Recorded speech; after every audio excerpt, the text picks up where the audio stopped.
નમસ્કાર મિત્રો, અક્ષર અકાદમીના online platform પર હું પ્રોફેસર ડૉક્ટર બી.સી. રાઠોડ આપનું સ્વાગત કરું છું. મિત્રો, બંધારણની કલમોના પરિચય અન્વયે આજે આપણે કલમ નંબર 149, 150 અને 151ની જોગવાઈઓ જોઈશું.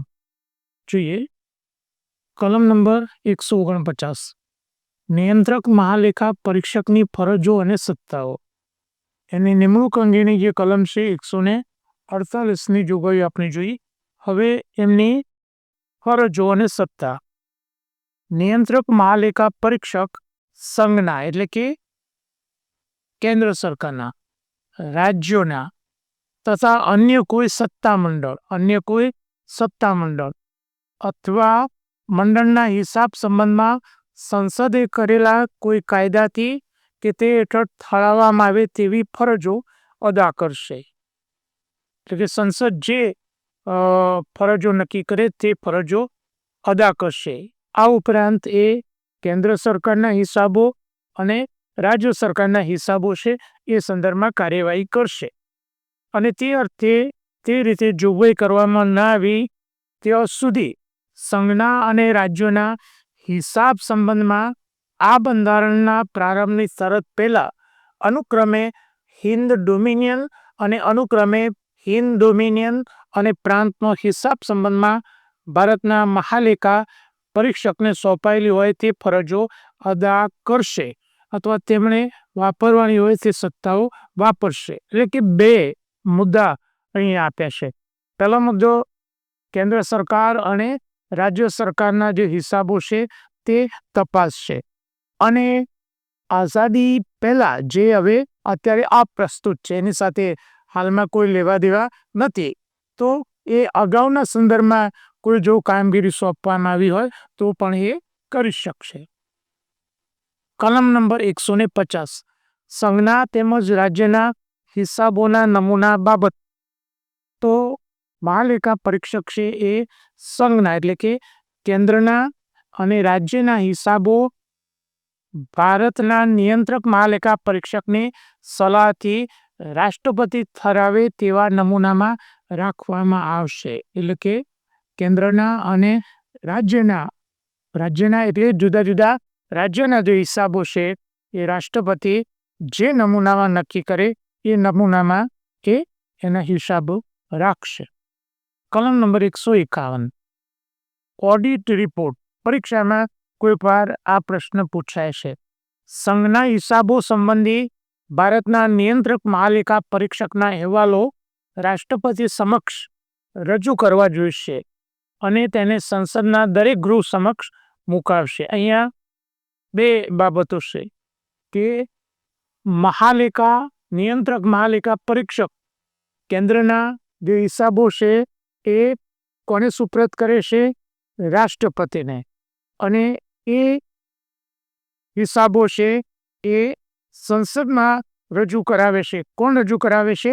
રાષ્ટ્રપતિ. રાઈટ. એટલે બે મુદ્દા છે કે પોતાના કેન્દ્રના હિસાબો રાષ્ટ્રપતિને આપે છે અને રાષ્ટ્રપતિ એ હિસાબો પછી સંસદના ગૃહમાં એ રજૂ કરાવે છે. રાજ્યના જે હિસાબો છે સંબંધી ભારતના નિયંત્રક મહાલેખા પરીક્ષકના અહેવાલો રાજ્ય સબપાલ સમક્ષ રજૂ. એ જે અહેવાલો છે રાજ્યના સંદર્ભમાં રાજ્યપાલ સમક્ષ અને તે રાજ્યના વિધાનમંડળ સમક્ષ મૂકવામાં આવે છે.